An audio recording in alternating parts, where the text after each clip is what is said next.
Hello అండి. ఎప్పటి నుంచో ఏడుపాయల దుర్గమ్మ వారి గుడికి వెళ్దాం అనుకుంటున్నాము. ఇంతకు ముందు వెళ్ళినప్పుడు విపరీతమైన మంజీరా నది ఉధృతి వల్ల అమ్మవారిని చూడలేకపోయాం. ముందు పెట్టేశారు అమ్మవారిని, అవి చూసాము. ఇప్పుడు గర్భగుడిలో అమ్మవారిని చూసే భాగ్యం మాకు కలిగిందనమాట. సో అక్కడ విశేషాలన్నీ మీకు చెప్తాను. మీరు కూడా మాతో ఉండండి. మంచి అమ్మవారి దర్శనం, అమ్మవారి మనకు తెలియని ఏమైనా మంచి విశేషాలు ఉన్నాయేమో నేను అక్కడ కనుక్కొని వచ్చి మీకు అన్ని షేర్ చేస్తాను. సో మీరు కూడా అమ్మవారిని వెళ్ళినప్పుడు ఇవన్నీ గుర్తుపెట్టుకోవచ్చు. మంజీరా నది ఏడుపాయలుగా ప్రవహించటం వలన ఏడుపాయల అనే పేరు గల ఈ ఆలయం 12వ శతాబ్దం నాటి ప్రాచీన సుప్రసిద్ధ దేవాలయం. రాతి నిర్మాణాల మధ్య సహజ సిద్ధంగా ఏర్పడిన శక్తివంతమైన పుణ్యక్షేత్రం. ఈ ఏడుపాయలకి పేర్లు వశిష్ఠ, జమదగ్ని, విశ్వామిత్ర, గౌతమ, భరద్వాజ, ఆత్రేయ, కశ్యపసగా పయనించి గుడి వెనుక కలుస్తాయి. ఈ 7 సప్తర్షులు అక్కడ అగ్నిగుండాలు వెలిగించి యజ్ఞగుండాలన్నమాట. వాటిలో యజ్ఞం చేసినందువలన వీటికి ఈ పేరు వచ్చిందని చెప్తారు.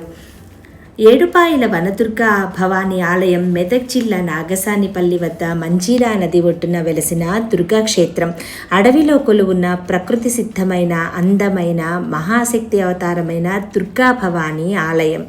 దుర్గామాత ఆవిర్భావం స్వయంభువుగా వెలసిన ఈ అమ్మని దర్శించుకునే ముందు కొండ గుహలో రాతికి వెలసిన మూర్తిగా కనిపిస్తారు. హైదరాబాద్ నుంచి 80 కిలోమీటర్ల దూరంలో ఉంటుంది.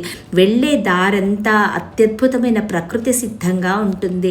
వర్షాకాలం అది వెళ్ళారంటే ఇంకా చాలా బాగుంటుంది. రకరకాల కోతులు, వన్యప్రాణులు మనకి దర్శనమిస్తాయి. ఇక్కడ అమ్మవారి గుహలో మీరు పెద్ద విగ్రహం అందాల అమ్మవారు ఉంటారండి. అమ్మవారిని చూసే ముందు కుడివైపున కొండరాయి గుహకి అమ్మవారి స్వయంభూగా వెలసిన ఆ రాతికి బొట్టు పెట్టి మాల వేసి ఉంటుందండి. అది తప్పకుండా దర్శించండి. అక్కడే అమ్మవారు స్వయంభూగా వెలిశారు. ఆ తర్వాత ఈ మూర్తిని నెలకొల్పారనమాట. తర్వాత ఈ విగ్రహాన్ని ప్రతిష్ఠించారు. శివశక్తులు వేరు కాదని నిరూపించే ఈ ఆలయం పురాణాల ప్రకారంలో ద్వాపర యుగంలో అర్జునుడి మనుమడైన పరీక్షిన్ మహారాజు గొప్ప యోధుడు. ఆయన శాపవశాత్తు పాముకాటికి గురై మరణిస్తాడు. అప్పుడు కోపించిన ఆయన కుమారుడు జనమేజయుడు పాములపై కోపంతో మహాసర్పయాగం తలపెడతాడు. అక్కడ యజ్ఞగుండాలు నిర్మించి ఈ సప్తర్షుల చేత యజ్ఞం నిర్వహిస్తాడు. యజ్ఞ ఫలితంగా సర్పాలన్నీ వచ్చి అగ్నికి అవుతుండటంతో సర్పజాతి అంతమవుతుందనే ఆందోళనతో నాగుల తల్లి దేవుళ్ళకి వేడుకొనగా నాగులకు పుణ్యలోక గతులు ప్రాప్తించేందుకు గరుత్మంతుడు పాతాళంలోని భోగవతి నదిని తీసుకొని వస్తాడు. యజ్ఞస్థలికి రాగానే భోగవతి నది 7 పాయలుగా చీలి ప్రవహించిందట. ఆ భోగవతి అంటే గంగా నదే మంజీరా నదిలా మారి 7 పాయలుగా ప్రవహించటం ద్వారా దీనికి 7 పాయలు అనే పేరు వచ్చిందని, దీని ద్వారా ఈ ప్రదేశమంతా పవిత్రంగా మారిపోయిందని చెప్తారు. సర్పయజ్ఞ గుండాలను ముంచుతూ ఓ పాయ రాతి గుహలో వెలిసిన దుర్గామాత పాదాలను తాకుతూ గోదావరిలో కలిసిందిట. గంగానది 7 పాయలుగా చీలి ప్రవహించటం వల్ల 7 పాయల దుర్గామాత అని అమ్మకి పేరు. ఈ పవిత్ర ప్రదేశంలో దుర్గాదేవి వనదుర్గగా స్వయంభువుగా వెలిశారు. ప్రతి సంవత్సరం శివరాత్రి మరియు మాఘ అమావాస్య అప్పుడు 3 రోజులు జాతర జరుగుతుంది. లక్షలాది మంది భక్తులు హాజరై అక్కడే చిన్న చిన్న గుడారాలు వేసుకుని వారి మొక్కులు చెల్లించుకుంటారు. ఇక్కడ వెళ్ళే దారి, గుడి అంతా చాలా బాగుంటుందండి. సహజ సిద్ధంగా ఏర్పడినందువలన అక్కడ చుట్టుపక్కలంతా రాళ్ళ పెద్ద పెద్ద బండరాళ్ళ మధ్యలో అద్భుతంగా ఉంటుంది. చూసారా, ఎదురుగుండా గొండె రాళ్ళవి కనిపిస్తున్నాయి. ఆ గుహలో అమ్మవారు ఉంటారనమాట. ఇక్కడ మంజీరా నది మీరు వర్షం ఉధృతంగా ఉన్నప్పుడు వెళ్తే మీరు 7 పాయలు దర్శించుకోవచ్చు. కానీ ఆలయం గురించిన సమాచారం తెలుసుకుని వెళ్తే మాత్రం మంచిది. అక్కడ సింగూరు డ్యామ్ గనక గేట్స్ ఎత్తేసారంటే మీరు ఈ ఉధృతంగా ప్రవహించి మెయిన్ ఆలయం లోపలికి మీరు వెళ్ళలేరు. బయటే అమ్మవారి ఉత్సవ విగ్రహాన్ని బయటికి తీసుకొచ్చి పెట్టేస్తారనమాట. ఆ అమ్మవారిని మాత్రమే మీరు దర్శించుకోగలుగుతారు. కాబట్టి అక్కడ ఆలయానికి సంబంధించిన పూర్తి సమాచారాన్ని తెలుసుకుని, అతి వర్షాకాలం అయితే చూడడానికి ప్రకృతి అంత చాలా అద్భుతంగా ఉంటుందండి. కానీ గుడి లోపలికి వెళ్ళగలమో లేదో మనం చెప్పలేము. కాబట్టి బయటనే చూడాల్సి వస్తుంది. మీరు కొంచెం వర్షం ఉన్నప్పుడు కనుక వెళ్ళాలంటే ఆ ప్రకృతి శోభతోటి అందమైన వర్షంలో ఈ ఉధృతంగా ప్రవహించే 7 పాయల చూస్తూ, 7 పాయలని, మంజీరా నది యొక్క 7 పాయలని, తర్వాత ఈ మెయిన్ గుడిలోంచి ఇక్కడ చూసారంటే మెయిన్ గుండె అక్కడ పైన కోవెల పైన అమ్మవారు కనిపిస్తారు. ఇది చూసుకుని లోపలికి వెళ్ళారంటే ఈ రాతి కొండ గుహ లోపల అమ్మవారు మనకి దర్శనమిస్తారు. మెయిన్ జాతర లాంటి సమయంలో అత్యద్భుతంగా అమ్మవారిని అలంకరిస్తారు. మామూలు సమయంలో ఇలా ఉంటుంది. మాకు అమ్మవారి భాగ్యం కలిగించి మేము ఇలా చక్కగా లోపలికి వెళ్ళి అమ్మవారి అద్భుతమైన దర్శన భాగ్యాన్ని అమ్మవారు మాకు ప్రసాదించారు. తల్లి మనం వెళ్ళాలి అనే దృఢ సంకల్పం ఉంటే అమ్మే తీసుకెళ్తారనటానికి ఇది నిదర్శనం అన్నమాట. చాలా అద్భుతమైన కోవెల. పిల్లలకి ఆ వెళ్ళే దారి కానీ అదంతా చూపిస్తూ వెళ్ళారంటే చాలా ఎంజాయ్ చేస్తారు. అక్కడ కోతులకి ఏమీ తీసుకెళ్ళకూడదండి, వాటికి ఏమీ పెట్టకూడదు, అట్టిపళ్ళు అలాంటివన్నీను. ఇగోండి మెయిన్ గుడి అంతా చక్కగా ఇలా ఉంటుంది. ఈ లోపలికి వెళ్ళాక గుహలో అమ్మవారు ఉంటారు. నేను ఇంతకుముందు చెప్పినట్టు అమ్మవారి విగ్రహం ఈ కుడి వైపున చూడండి, అక్కడ అమ్మవారు స్వయంభూగా వెలిసిన కొండ మీద ఇది ఉంటుంది. ఇక్కడ ఒడి బియ్యానికి దగ్గర నుంచి మొక్కులు చెల్లించుకునే దగ్గర నుంచి ప్రతి దానికి ఉంటుంది. ఇగోండి ఇలా పెద్ద పెద్ద బండరాళ్లలో ప్రకృతి నడుమ ఈ అమ్మవారి ఆలయం కొలువై ఉందన్నమాట. వెళ్ళే దారి బాగుంటుంది, గుడి బాగుంటుంది, చాలా అద్భుతమైన దివ్యక్షేత్రం. వెళ్ళంగానే ఫస్ట్ పెద్ద రాజగోపురం దర్శనమిస్తుంది. అందులోంచి కొంచెం లోపలికి నడుచుకుంటూ వెళ్తే మనకి రాళ్ళు, అమ్మవారి గుహ ఇవన్నీ మనం దర్శించుకోవచ్చు.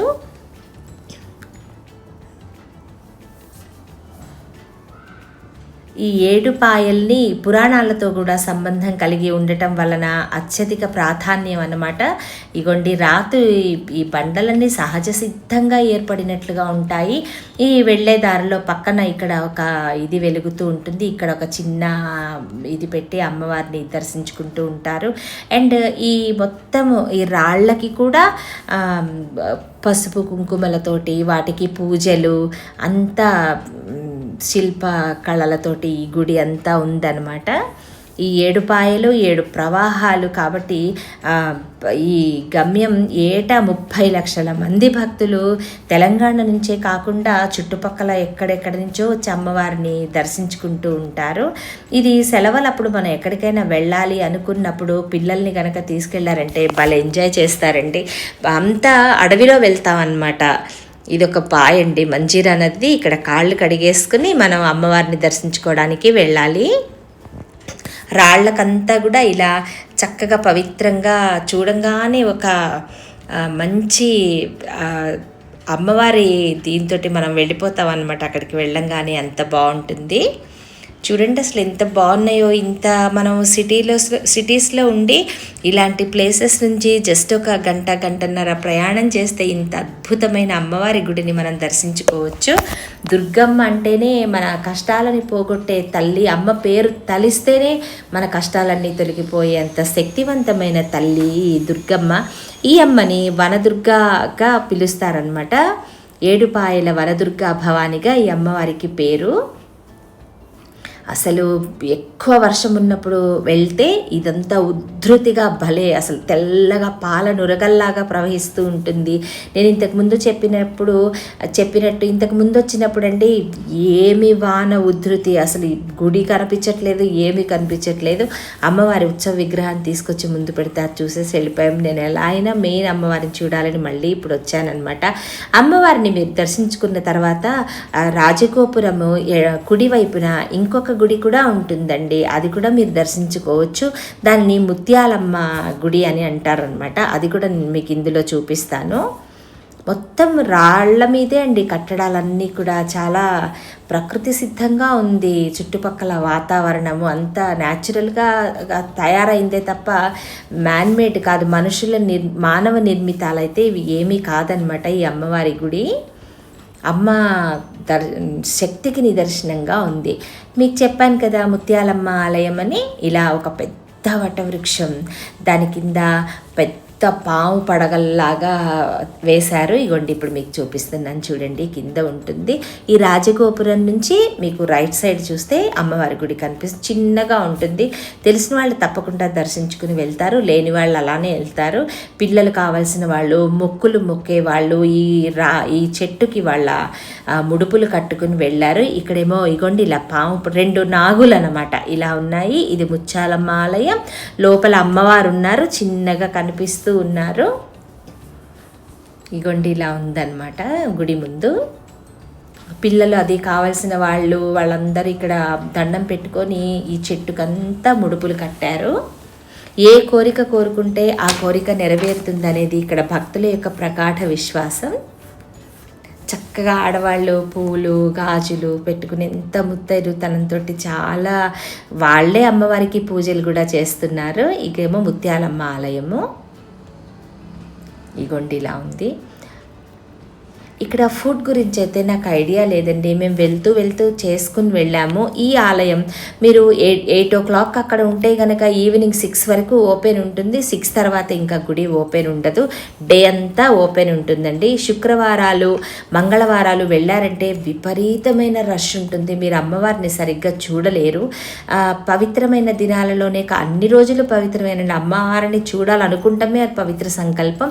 మీరు ఉత్తర రోజుల్లో అంటే మామూలు రోజుల్లో వెళ్తే ప్రశాంతమైన అమ్మవారిని దర్శించుకోవచ్చు. కాబట్టి తప్పకుండా మీరు దర్శించండి. ఆల్మోస్ట్ అందరూ చాలామంది చూసుంటారు. చూడని వాళ్ళకైతే బెస్ట్ టెంపుల్ హైదరాబాద్కి దగ్గరలో ఉంటే ఈ ఏడుపాయల వరదుర్గా భవానీ ఆలయం మాత్రమే.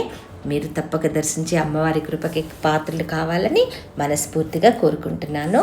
ఇదండి, ఎలా ఉంది అమ్మవారి దర్శనం? బాగుంది కదా. వర్షాకాలంలో వెళ్ళే దారిలో ఆ ప్రయాణం అంతా చాలా అద్భుతంగా ఉంటుంది. మీరు కూడా తప్పకుండా అమ్మవారిని దర్శించి అమ్మవారి ఆశీస్సులు పొందాలని మనస్ఫూర్తిగా కోరుకుంటున్నాను. శ్రీమాత్రే నమః.